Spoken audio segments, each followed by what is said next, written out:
NIA की जम्मू कश्मीर में चल रही ताबड़तोड़ छापेमारी, 16 ठिकानों पर छापेमारी के बाद कुछ लोगों को हिरासत में लिया।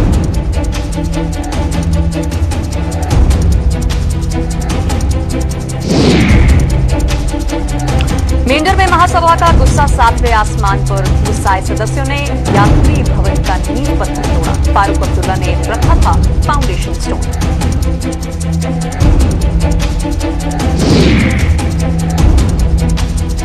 घाटी में हुई शिक्षकों की हत्या का विरोध जारी, राष्ट्रीय बजरंग दल ने जम्मू में किया विरोध प्रदर्शन।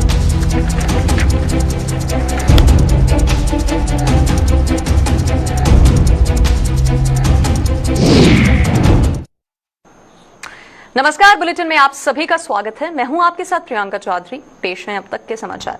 राष्ट्रीय जांच एजेंसी एनआईए ने आज घाटी में 16 जगहों पर छापेमारी की है। बताया जा रहा है कि ये छापेमारी 2 मामलों में की गई है। एक केएसआईएस और वाइस ऑफ हिंदू से जुड़ा है, जबकि दूसरा मामला भटिंडी आईईडी रिकवरी मामले से जुड़ा है। सूत्रों के मुताबिक एनआईए के अधिकारियों ने जांच उनके द्वारा की जा रही है और 2 मामलों के सिलसिले में श्रीनगर, अनंतनाग और बारामूला जिले की छापेमारी की जा रही है। इस छापेमारी के लिए एजेंसियों ने सीआरपीएफ की सहायता भी ली है और इस दौरान एनआईए ने कुछ शिक्षकों से भी पूछताछ के लिए तलब किया है।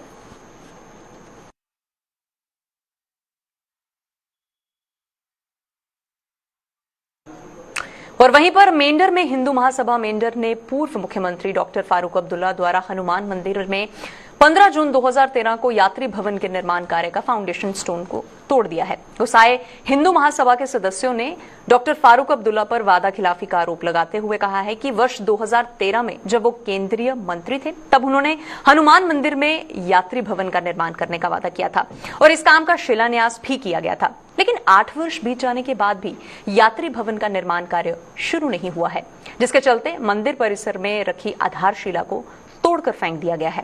उन्होंने कहा है कि सियासी दलों के नेता जनता के साथ वादा करके केवल उन्हें बेवकूफ बनाते हैं और लोगों को गुमराह करते हैं। और गौर फरमाने वाली बात भी है, क्योंकि जहां पे आस्था से जुड़े हुए कुछ मुद्दे सामने निकल कर आते हैं और उन्हीं मुद्दों पर जब आम जनता भड़क जाती है तो कहीं ना कहीं मामला तूल पकड़ता हुआ नजर आता है। और वैसा ही मामला आज मेंढर से देखने को मिला है। और अगर जिक्र करें तो लोग अपने आप को ठगा हुआ महसूस कर रहे हैं और उनका भी यही कहना है कि निर्माण कार्य की नींव जरूर रखी गई थी, लेकिन 8 वर्ष बीत जाने के बावजूद भी निर्माण कार्य देखने को नहीं मिला है। और ऐसे में कहीं ना कहीं वादा खिलाफी का आरोप जो है डॉक्टर फारूक अब्दुल्ला पर भी लगाया जा रहा है, क्योंकि एक 2013 में जिसकी नींव रखी गई और 8 साल गुजर जाने के बावजूद भी अभी तक कुछ कार्य नहीं हुआ है, तो लोगों का गुस्सा भी कहीं ना कहीं वाजिब है। और क्या कुछ वजह रही है? और अगर सियासी दलों की बात करें तो उनका हमेशा से यही कहना है, लोगों का भी यही कहना है कि सियासी नेता आते हैं, वादे करते हैं और वादे करने के बाद उन्हें भूल जाते हैं और अपने आप को लोग वहां बेवकूफ बनते हुए महसूस कर रहे हैं। और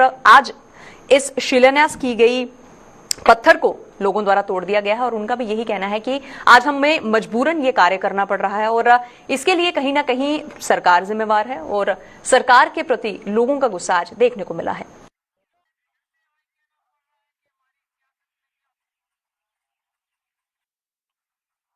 तेरह को ये जो नेम प्लेट लगाई थी डॉक्टर फारूक अब्दुल्ला साहब ने, और आज बिलादरी ने ये फैसला किया है कि 10 साल 8 साल से ये यहाँ पर कुछ नहीं बना है। आज हमारी मेंढर बिलादरी ने एक फैसला किया है कि इस प्लेट को उखाड़ कर फेंक दिया जाए और यहाँ पर जो है ट्रांसफार्मर हमने लगाया है। मैं यहाँ के जितने लीडर हैं उनसे ये प्रार्थना करूँगा कि ऐसा काम ना करें जो समाज के लिए एक निशाना बन जाए और समाज आपको बार बार इन बातों के लिए प्रेरणा करे और याद करे। ऐसे काम करो समाज के अंदर कि दुनिया याद करे, हमारे मरने के बाद भी समाज हमें याद करे और ऐसे काम करके जाना चाहिए। 2013 मेरा जन्मदिन है, उसी दिन फारूक अब्दुल्ला अपना जावेद राना ये लोगों और इसके पीछे बहुत लोगों मिल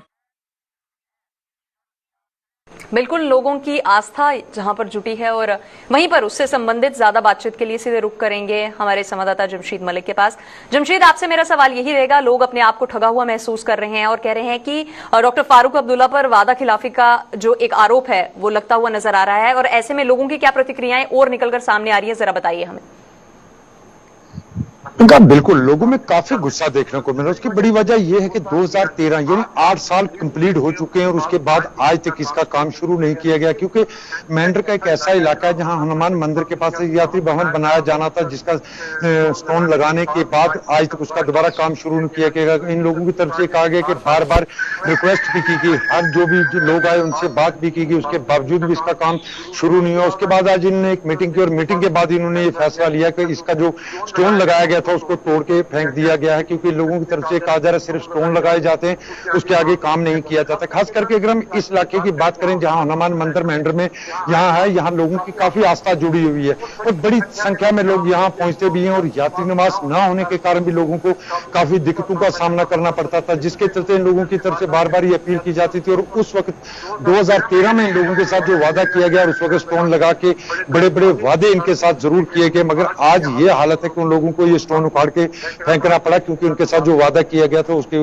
पूरा नहीं किया गया, जिसको देखते हुए आज इन लोगों ने मीटिंग के बाद ये फैसला किया। जी प्रियंका। जी बिल्कुल, देखिए जमशेद, अगर कहीं ना कहीं लोगों के अगर बात जानने की कोशिश करें तो उनका यही कहना है कि हमें हर सियासी नेता द्वारा सिर्फ आश्वासन दिए गए हैं, लेकिन जमीनी सतह पर कार्य जो है वो होता हुआ नजर नहीं आ रहा है। अब की बार अगर ऐसा नहीं हुआ तो कड़े कदम और उठाए जा सकते हैं आने वाले समय में, क्योंकि जिस हिसाब से नींव का पत्थर जो रखा गया था उसे भी उन्होंने तोड़ के अपने गुस्से का इजहार किया, तो आने वाले वक्त में मुझे लगता है कि लोगों का गुस्सा सातवें आसमान से भी आगे निकलता हुआ नजर आ सकता है।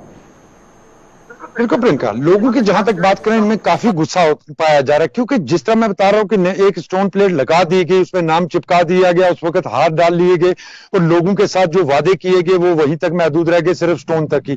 ऐसे कई मिसालें राजौरी पुंछ में आपको देखने को मिल सकती है। मगर खास करके अगर हम इस मेंढर की बात करें, क्योंकि एक धार्मिक स्थल है जहां हनुमान मंदिर है और हर रोज यहाँ बड़ी संख्या में लोग पहुंचते हैं और इन लोगों को काफी दिक्कतों का सामना करना पड़ता है, जिसके चलते चलते लोगों की तरफ से बार बार इसकी मांग एक अरसा लंबे अरसे से की जा रही थी। उसके बाद जब इनकी मांग पूरी की गई 2013 में, वो यहां तक रही कि एक स्टोन लगा दिया गया, उसके बाद आगे उसका काम नहीं बढ़ाया गया और अब लोगों में गुस्सा काफी देखने को मिला। लोगों की तरफ से अब यह भी कहा जा रहा है कि अगर इस तरह का काम जो वादा किया गया इसको पूरा नहीं किया गया, ये काम कंप्लीट नहीं किया गया, तो उससे भी ज्यादा उग्र हो सकते हैं। इनका गुस्सा इजहार करने का आप देख सकते होंगे, इनने जो स्टोन प्लेट लगी थी वो तोड़ के फेंक दी है, क्योंकि मैं जिस तरह बार बार बता रहा हूं धार्मिक स्थल पर अगर प्लेट लगाई गई थी तो उसको जरूर अपनी प्रतिक्रिया जाहिर की है। चलिए बहुत बहुत शुक्रिया जमशेद तमाम जानकारी हमारे साथ साझा करने के लिए और बताने के लिए कि अगर लोगों ने आज अपने गुस्से का इजहार किया है तो उन्होंने ये भी कहा है कि आने वाले वक्त में अगर सिर्फ आश्वासन दिया गया, कार्य नहीं किया गया, तो कुछ और भी हमारी तरफ से देखने को मिल सकता है।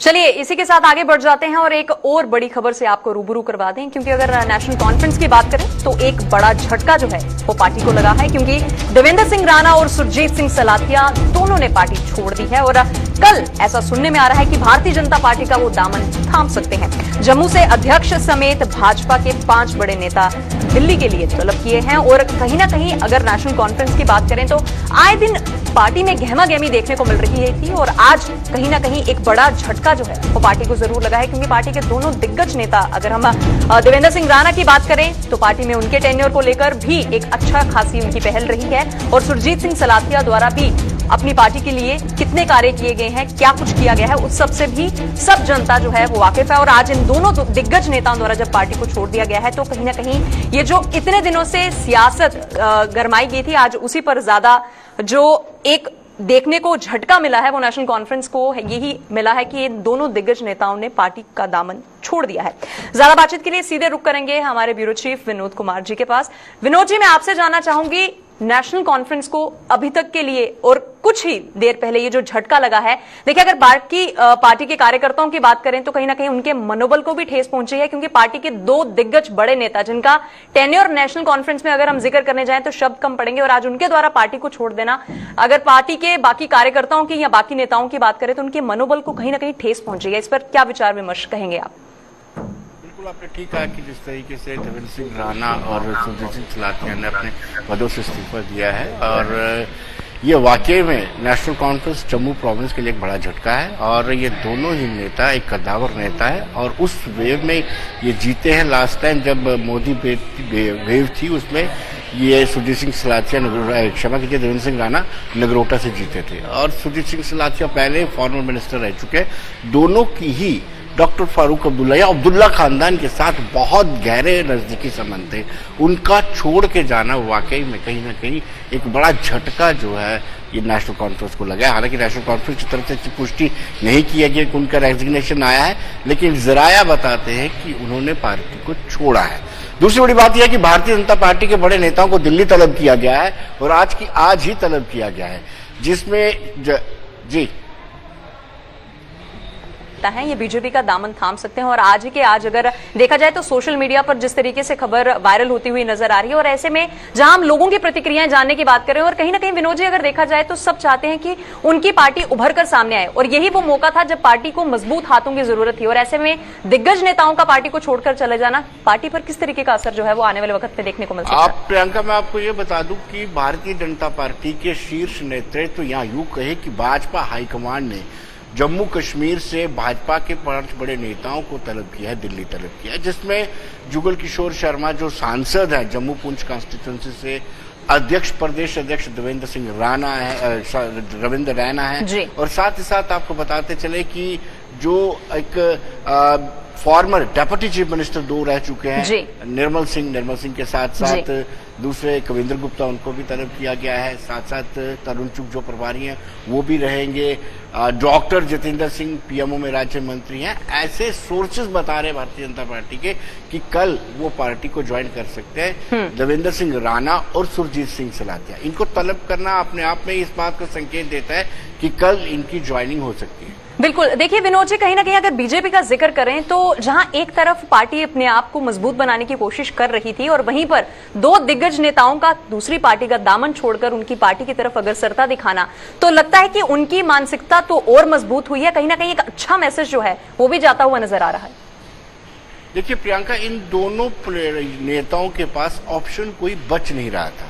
अगर हम बात करें देवेंद्र सिंह राणा की, वो नगरोटा कॉन्स्टिट्यूंसी से जीतकर आते हैं। बिल्कुल। और ये अटकलें लगाई जा रही हैं कि नगरोटा कॉन्स्टिट्यूंसी एसटी के लिए आरक्षित हो जाएगी। बिल्कुल। तो फिर वो वहां से चुनाव लड़ नहीं सकते हैं। इसके अलावा देवेंद्र सिंह राणा ने किसी और कॉन्स्टिट्यूंसी में काम नहीं किया है। फिर हम सुरजीत सिंह सलाथिया की बात करते हैं। सांबा कॉन्स्टिट्यूंसी एससी के लिए रिजर्व है, लेकिन जब रोटेशन होगी तो आने वाले दिनों में हो सकता है कि विजयपुर कॉन्स्टिट्यूंसी एससी के लिए रिजर्व हो जाए। फिर जो सुरजीत सिंह सलाथिया हैं वो विजयपुर के अलावा उन्होंने किसी दूसरी कॉन्स्टिट्यूंसी में तैयारी नहीं की। बिल्कुल। तो इनके लिए भाजपा के भीतर या भाजपा के अंदर जाने के अलावा कोई ऑप्शन मुझे नहीं लगता है बचता है। कद्दावर नेता है, अगर बीजेपी में आते हैं तो बीजेपी के नेता भी कहते हैं कि पार्टी को जरूर मजबूती मिलेगी। बिल्कुल, चलिए बहुत बहुत शुक्रिया विनोद जी तमाम जानकारी हमारे साथ साझा करने के लिए और बताने के लिए कि इस वक्त की जो बड़ी खबर सामने निकल कर आ रही थी और नेशनल कॉन्फ्रेंस को जो झटका लगा है उसी को मद्देनजर रखते हुए जहां पर एक तरफ बीजेपी के पास एक और मौका है पार्टी को बुलंदियों तक पहुंचाने का और कहीं ना कहीं जिस तरह से विनोद जी ने बताया है कि देवेंद्र सिंह राणा और सुरजीत सिंह सलाथिया के पास ये last nail in their coffin, BJP को ज्वाइन करना एक आखिरी उम्मीद थी और उनके पास कोई चारा भी नहीं था और उसी के मद्देनजर वो पार्टी का दामन कल ऐसी अटकलें लगाई जा रही हैं कि थाम सकते हैं, जिस पर कहीं ना कहीं सियासत भी गरमाई हुई है। एक तरफ पार्टी के, अगर नेशनल कॉन्फ्रेंस पार्टी के कुछ कार्यकर्ताओं की बात करें, नेताओं की बात करें, उनका मनोबल टूटा है, तो कहीं ना कहीं बीजेपी के पार्टी के नेताओं का और बाकी जनता का मनोबल जो है वो कहीं ना कहीं स्ट्रांग होता हुआ नजर आ रहा है। चलिए बढ़ जाते हैं आगे और ऐसे में अगर कश्मीर घाटी की बात करें तो कश्मीर घाटी में हो रहे आतंकी हमलों को लेकर राष्ट्रीय बजरंग दल ने जम्मू में विरोध प्रदर्शन किया है और पाकिस्तान का पुतला भी जलाया है। प्रदर्शन की अगुवाई कर रहे राष्ट्रीय बजरंग दल के प्रदेश प्रमुख राकेश शर्मा ने आतंकी संगठन टीआरएफ को चेतावनी दी है कि अगर उनमें दम है तो वो पीठ पर वार करने के बजाय सामने आकर वार करें। उन्होंने कहा कि इस तरह मासूम लोगों की हत्या हिंदू समुदाय के लोगों के लिए आप अगर उनमें डर उत्पन्न करना चाहते हैं तो डराने वाले नहीं हैं।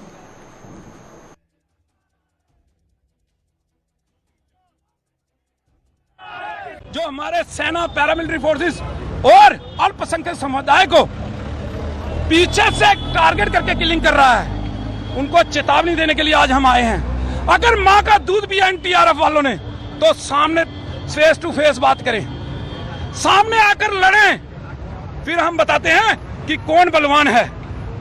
इसलिए टीआरएफ और पाकिस्तान को आज हमारी चेतावनी है कि ये गंदी हरकतें बंद कर दे। कश्मीर के अंदर हिंदू समाज, चाहे वो सिख कम्युनिटी का हो, चाहे कोई भी हो, जो अल्पसंख्यक है वो वहां पर डरने वाले नहीं हैं। उनका मनोबल टूटने वाला नहीं है।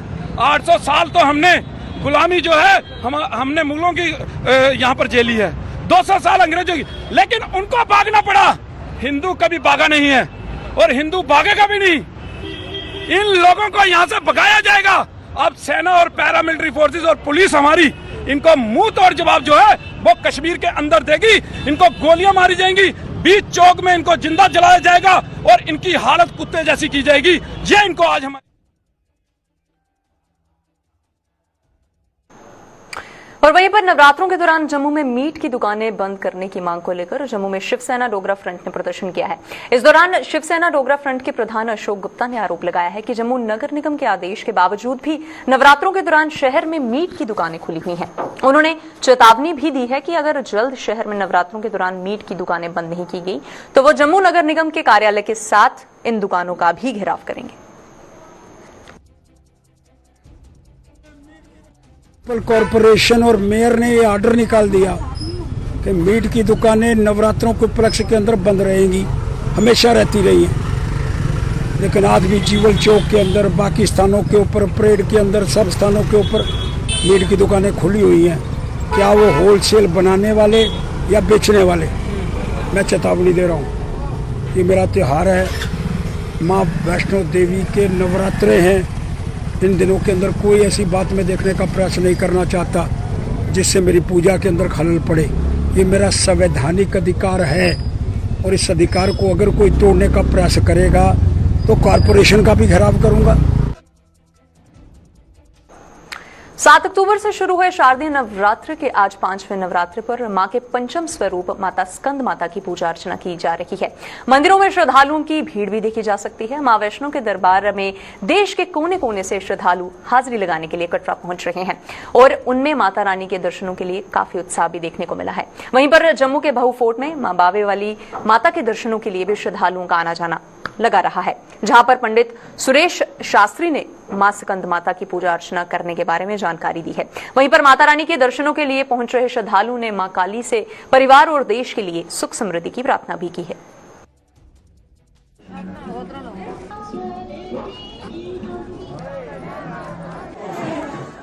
गौरी नारायणी नमोस्तुते स्वाहा। जय माता की। आज पंचम नवरात्र मां स्कंद माता के निमित्त आपके लिए कल्याणकारी हो। मां भगवती स्कंद माता कार्तिकेय की माता के स्वरूप में बाल रूप में कार्तिकों को गोदी को लिए हुए और सब भक्तों को अभय प्रदान करने वाली, सब भक्तों का कल्याण करने वाली मां भगवती आप सबको आशीर्वाद प्रदान करे। आज पंचम नवरात्र के दिन 5 कन्याओं का पूजन करना चाहिए और मां भगवती से ये निवेदन करना चाहिए कि हमें बल बुद्धि और विद्या प्राप्त हो। और मां भगवती के बीज मंत्र का ओम ह्रीं क्लीं स्वाहिन्यै नमः, इस मंत्र का जो है बीज मंत्र का जाप करना चाहिए और माता से प्रार्थना करनी चाहिए कि हमें सद्बुद्धि प्रदान करें। जय माता जी। आज माता का 5वां नवरात्र है।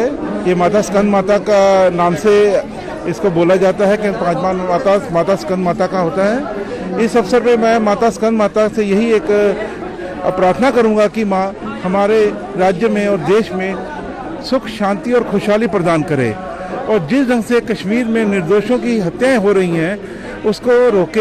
हमारे सुरक्षा बल, हमारी मिलिट्री, हमारी पुलिस, हमारे अर्धसैनिक बलों को खूब शक्ति बल दे और उनकी भी रक्षा करे ताकि वो हमारे देश के दुश्मनों का नाश कर सकें। और मैं सरकार से भी अपील करूंगा कि माता रानी सरकार को भी बुद्धि दे और हमारे जो सुरक्षा बल है इनको खुला हाथ दिया जाए ताकि इनको एलिमिनेट किए।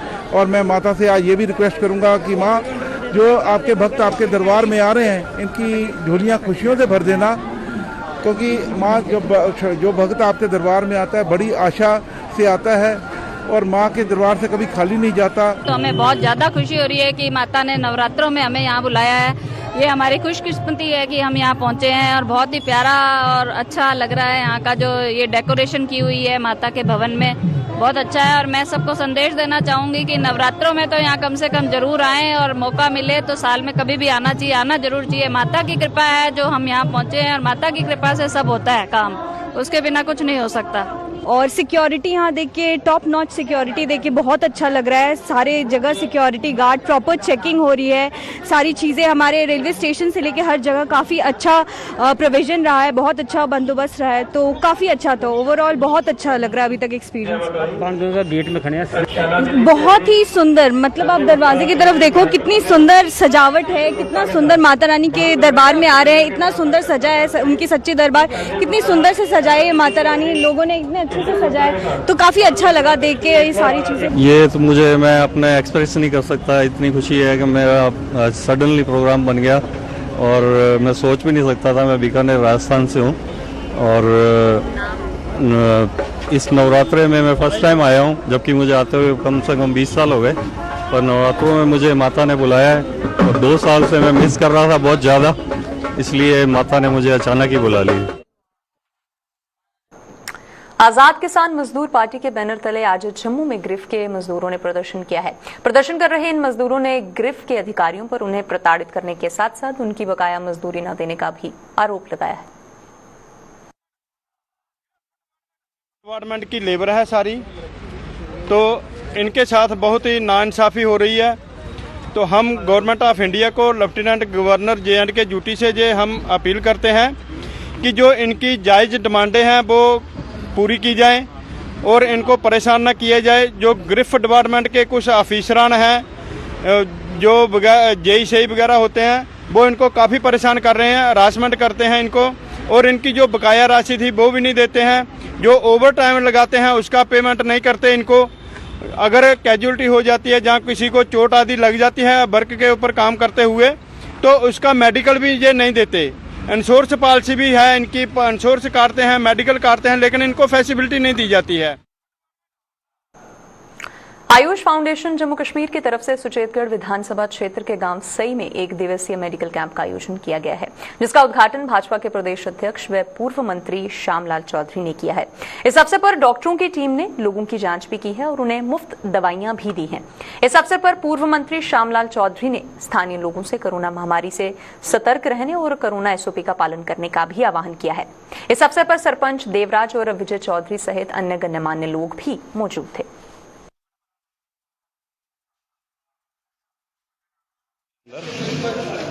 एक मेडिसिन कैंप का आयोजन किया गया है। ये आयुर्वेदिक मेडिसिन है और इससे पहले भी मैंने एक कैंप ऑर्गेनाइज किया था 1.5 कैंप के अंदर। वो लोग जो बेचारे गरीब हैं, हॉस्पिटल तक नहीं पहुंच पाते या उनकी फाइनेंशियल हालत अच्छी नहीं है, उन सब की सुविधा के लिए उनको ये दवाइयाँ जो है मुहैया करवाई गई हैं। आज सही कलां पिंड मोयल के अंदर जो है ये कैंप ऑर्गेनाइज हुआ है और इसके साथ जो लोग बीमार हैं, जिन्हें लंबी बीमारी है, जो अपना इलाज नहीं करवा पाते, उनका जो है डॉक्टर आए हुए हैं। हमारे यहाँ के खुद के गवर्नमेंट डॉक्टर भी आए हुए हैं और उनका उपचार के लिए जो भी दवाइयाँ लाई। बदलते दौर में लोगों की मांग को देखते हुए ग्रामीण क्षेत्रों में नए शोरूम्स खुल रहे हैं और इसी कड़ी में बिश्नाह में भी मल्टी ब्रांड आउटलेट का शुभारंभ हुआ है, जिसका उद्घाटन पूर्व मंत्री श्यामलाल चौधरी और भाजपा के संगठन महामंत्री अशोक कोल ने किया है। इस अवसर पर दोनों नेताओं ने शोरूम मालिक को शुभकामनाएं भी दी हैं।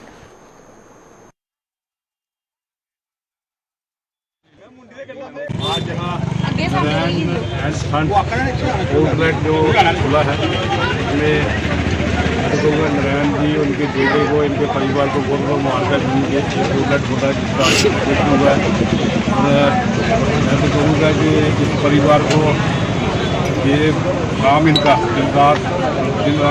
दिन को रात को पूरी तरक्की करे और आगे बढ़े फुले, क्योंकि इस तरह का काम बढ़ता रहे, लोगों को भी इसका फ़ायदा हो कि लोग भी आगे अच्छे ब्रांड के अपने कपड़े भी खरीद सकें और आए। आज मेयर चंद्रमोहन गुप्ता ने वार्ड नंबर 33 में लेन ड्रेन का काम शुरू करवाया है और इस काम को पूरा करने में 4,33,000 का खर्च भी आएगा। उन्होंने कहा है कि ये लोगों की पुरानी मांग थी, जिसे आज पूरा किया जा रहा है और इससे बनने से लोगों को जो आने जाने में परेशानी होती थी उसमें भी राहत मिलेगी।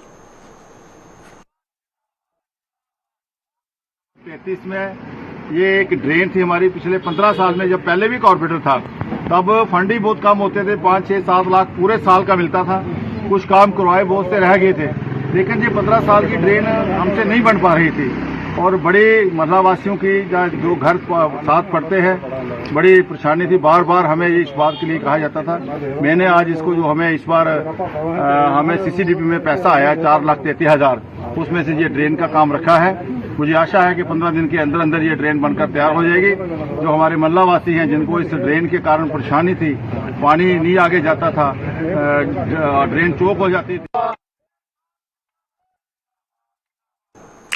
नगरोटा के पंचायत पंचगराई की छोटी सी आयु में विधवा हुई महिलाओं ने सरकार से पेंशन की गुहार भी लगाई है। इन महिलाओं के मुताबिक घर में कमाने वाले की मृत्यु के बाद वो भारी आर्थिक संकट से गुजर रही हैं और बच्चों की पढ़ाई और पेट की आग बुझाने के लिए उनके पास अब कोई भी साधन नहीं है। ऐसे हालात में उन्हें अपने बच्चों की परवरिश की चिंता भी सता रही है। इन महिलाओं ने अब सरकार से आर्थिक मदद की भी मांग की है ताकि वो अपने बच्चों को ठीक से परवरिश भी दे सके। सर एक घर का खर्चा चलाने की परेशानी सर, बच्चों की पढ़ाई के लिए और घर का जो राशन पानी है उसकी भी दिक्कत आ रही है हमें सर। और सर ये हमारे बच्चों की थोड़ी मदद हो जाए कि घर का खाने पीने का पेंशन वगैरह हमारे लग जाए। मैं अख्तर बोल रही हूँ सर, कुहारा से सर, प्रवान से सर। हमारे हस्बैंड की डेथ हो चुकी है सर। हमें इतनी प्रॉब्लम है कि हमें घर में कोई खाने पीने की बहुत वो दिक्कत आ रही है। हमारे हस्बैंड की डेथ हो चुकी है, हमारे छोटे छोटे बच्चे और हमारी छोटी सी उम्र है, हम इनको कैसे पालेंगे और क्या हमारा होगा। नसीम बीबी, छोटे छोटे बच्चे हैं, इनको खिलाना भी है और पढ़ाना भी है। कितनी देर हो गई आपके हस्बैंड को गए हुए? 1.5 साल हो गया है। और आपकी उम्र कितनी है? 27 साल। क्या कहना चाहेंगे सरकार? खाने पीने के लिए कुछ नहीं है, पेंशन के लिए बोल रहे हैं। बच्चे पढ़ते हैं आपके? बच्चे पढ़ते हैं, खर्चा नहीं है आपके हमारे पास। हमारी लड़कियां हैं यहाँ जंग विडो हो गई हैं, मतलब कि 18-19 साल है इनकी उम्र है। ये इनके जो खाविंद वो चले गए हैं, तो मैंने ये जो अपने गवर्नर साहब को ये लेटर लिखा था, उसकी वो अभी तक पहुंची नहीं हमारे पास, इनकी कोई जवाब नहीं पहुंचा है। तो हम अपने गवर्नमेंट से ये मांगना चाहते हैं कि ये हमारी पंचायत का मसला नहीं है, ये हमारी पूरी स्टेट का मसला है, पूरी मतलब कि वर्ल्ड का ही लगा लो। तो ये मतलब कि जो बच्ची हैं, जो 18-19 साल की बच्ची हैं जो विधवा हो जाती हैं, इनके छोटे छोटे बच्चे हैं, तो सरकार को इनके लिए मुझे ये समझ नहीं आती कि इनके लिए क्यों नहीं पैनल बनाया उन्होंने, इनकी मदद क्या करें लोग। बुलेटिन में फिलहाल इतना ही। आप बने रहिए हमारे साथ। नमस्कार।